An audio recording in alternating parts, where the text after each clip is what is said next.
wabarakatuh. Saya Lili Oktia Pratiwi, Prodi Sarjana Terapan Sanitasi Lingkungan. Di sini saya akan menampilkan video tentang pelayanan kesehatan lingkungan di Puskesmas tentang penyakit ISPA. Selamat menyaksikan. Pelayanan kesehatan lingkungan yaitu sebuah kegiatan atau serangkaian kegiatan yang bertujuan untuk mewujudkan lingkungan yang sehat, baik dari segi fisik, kimia, biologis, maupun sosial, guna untuk mencegah penyakit dan gangguan kesehatan lingkungan yang diakibatkan oleh faktor risiko lingkungan. Ada 3 kegiatan pelayanan kesehatan lingkungan. Pertama, konseling. Yang kedua, inspeksi. Yang ketiga, intervensi.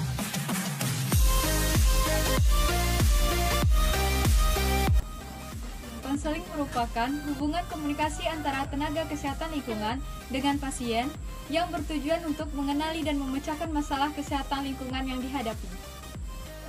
Ada 6 langkah dalam melaksanakan konseling yang biasa disebut dengan 17. Sa, salam atau sambut. T, tanyakan. U, uraikan. Tu, bantu. J, jelaskan. U, ulangi.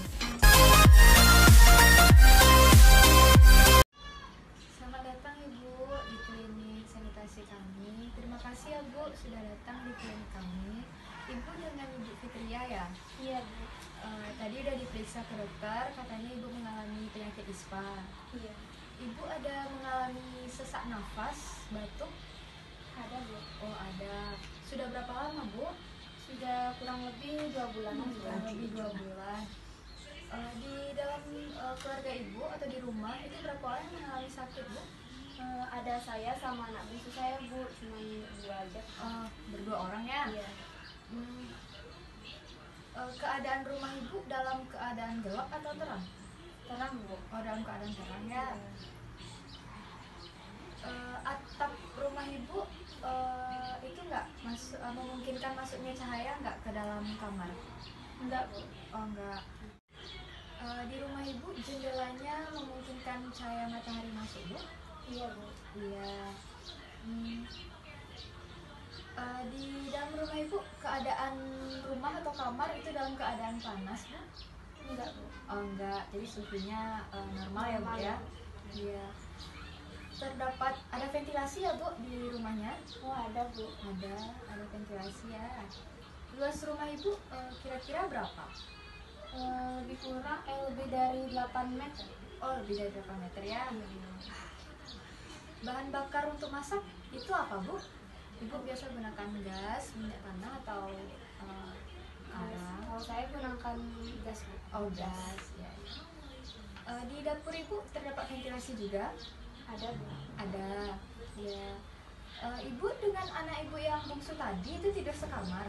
Iya Bu, saya berdua sama dia tidur. Oh berdua aja sama dia tidur ya? Iya. Ibu maupun anak Ibu yang bungsu, kalau misalnya batuk itu ludahnya dibuang kemana ya?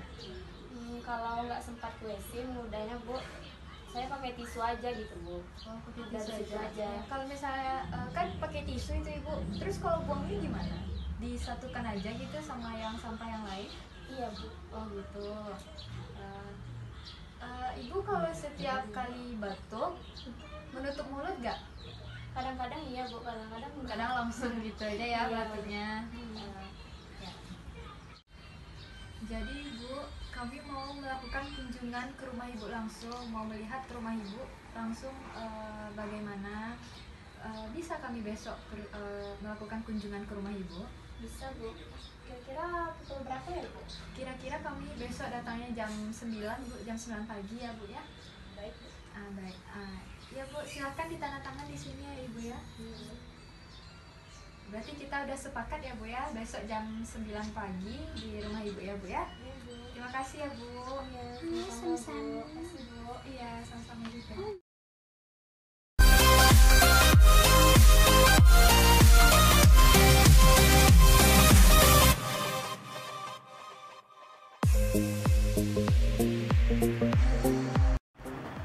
Berdasarkan hasil konseling, dugaan penyebab penyakit ISPA yaitu yang pertama karena perilaku pasien yang tidak menutup mulut ketika batuk.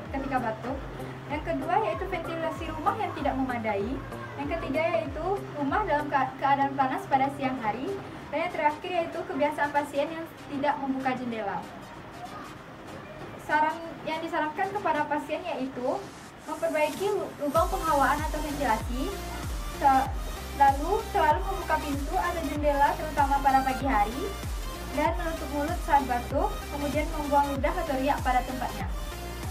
Rencana tindak lanjut yaitu berdasarkan kesepakatan dengan penderita untuk dapat melakukan pengunjungan rumah atau inspeksi pada keesokan harinya.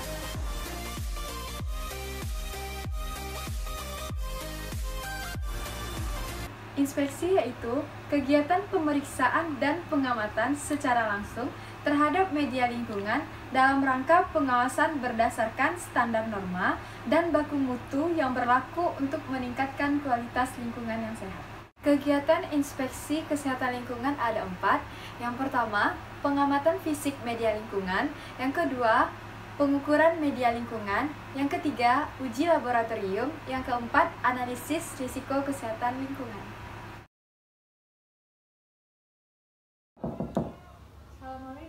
Waalaikumsalam. Siang, Bu. Siang.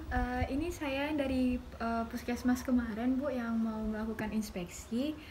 Oh, yang dari puskesmas ya? Ya udah, Iya, Bu, Bu. silakan masuk langsung aja, Bu. Iya, Bu. Misi ya, Bu. Iya, Bu. Di mana ya, Bu, kamarnya ini? Oh, di belakang, Bu. Oh, di belakang.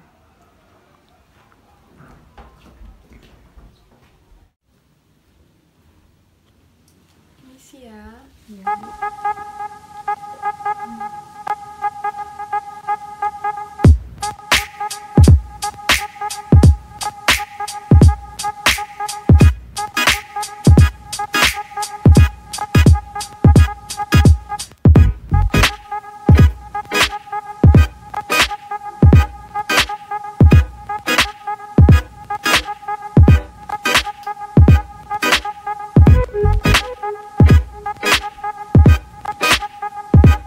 Boleh tahu contohnya di mana, Bu? Oh, di belakang juga, Bu, sebelah kiri.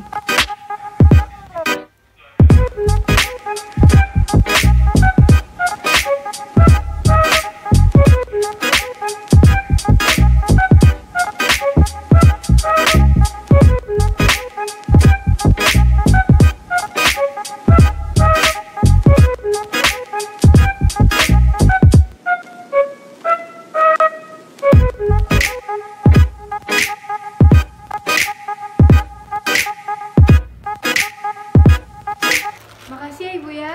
Iya, Bu. Saya mau balik dulu, Bu. Makasih ya, Bu. Iya, Bu. Assalamualaikum. Salam.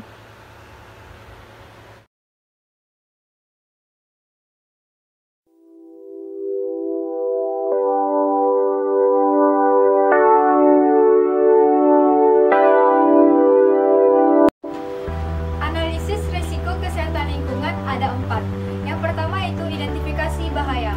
Yang kedua, analis dosis respon. Yang ketiga, jalur pemajanan. Yang keempat, karakteristik risiko. Yang pertama, identifikasi bahaya, yaitu mengenal dampak buruk kesehatan yang disebabkan oleh pemajanan suatu bahan dan memastikan mutu serta kekuatan bukti yang mendukungnya. Yang ketiga yaitu pengukuran pemajanan, yaitu perkiraan besaran, frekuensi, dan lamanya pemajanan pada manusia oleh suatu bahan melalui semua jalur dan menghasilkan perkiraan pemajanan. Yang ketiga yaitu pengukuran pemajanan, yaitu perkiraan besaran, frekuensi, dan lamanya pemajanan pada manusia oleh suatu bahan melalui semua jalur dan menghasilkan perkiraan pemajanan. Yang keempat yaitu penetapan risiko, yaitu mengintegrasikan daya racun dan pemajanan ke dalam perkiraan batas atas risiko kesehatan yang terkandung dalam suatu bahan.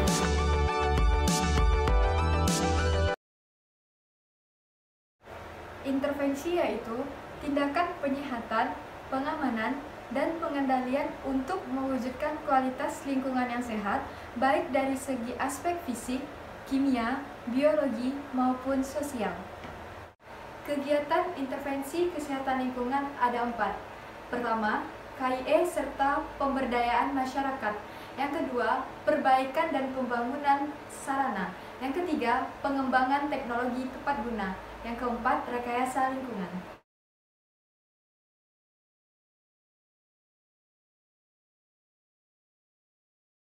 Assalamualaikum warahmatullahi wabarakatuh. Perkenalkan, saya Lili Oktia Pratiwi. Di sini saya akan memberikan penyuluhan tentang penyakit ISPA kepada ibu-ibu dan bapak-bapak. Apa itu penyakit ISPA? ISPA merupakan infeksi saluran pernafasan meliputi organ dari hidung sampai gelembung paru-paru beserta organ-organ di sekitarnya seperti sinus, ruang telinga tengah, dan selaput paru. Seseorang yang terkena ISPA, maka fungsi pernafasan menjadi terganggu. Jika tidak segera ditangani dengan cepat, ISPA dapat menyebar ke seluruh sistem pernafasan tubuh. Tubuh tidak bisa mendapatkan cukup oksigen karena infeksi yang terjadi, dan kondisi ini bisa berakibat fatal, bahkan bisa menyebabkan kematian. Seseorang bisa tertular infeksi saluran pernafasan akut ketika orang tersebut menghirup udara yang mengandung virus atau bakteri. Virus atau bakteri ini dikeluarkan oleh penderita infeksi saluran pernafasan melalui bersin atau ketika batuk. Nah, selanjutnya yaitu penyebab ISPA. Penyebab ISPA yaitu masuknya kuman ke saluran nafas melalui udara yang dihirup. Nah, selanjutnya ibu-ibu dan bapak-bapak, kita masuk ke tanda dan gejala penyakit ISPA. Yang pertama yaitu batuk dengan atau tanpa dahak. Di sini maksudnya yaitu batuk yang berdahak maupun yang tidak berdahak. Yang kedua, kesulitan bernafas. Yang ketiga, demam tinggi. Yang keempat, bersin dan pilek. Yang kelima, sakit tenggorokan. Yang keenam, kehilangan nafsu makan. Hal yang dapat memicu ISPA yaitu, yang pertama yaitu lingkungan yang tidak bersih, yaitu pengap dan polusi. Yang kedua, makanan yang tidak sehat. Yang ketiga, kelelahan. Dan yang keempat, kedinginan.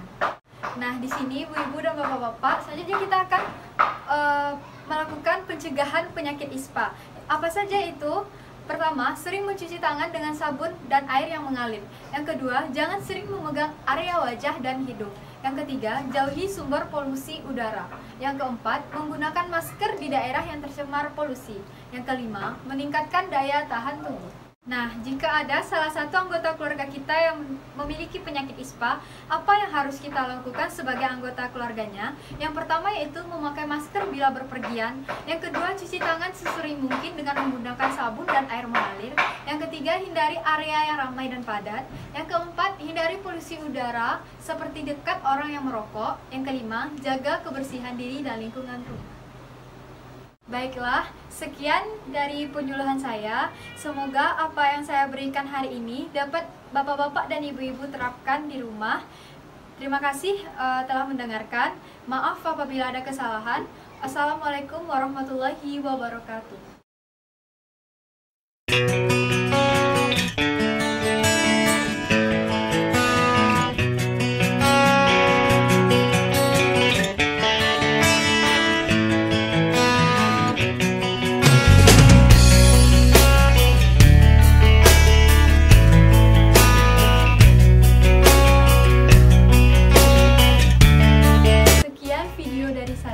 Semoga bermanfaat dan terima kasih telah menyaksikan. Assalamualaikum warahmatullahi wabarakatuh.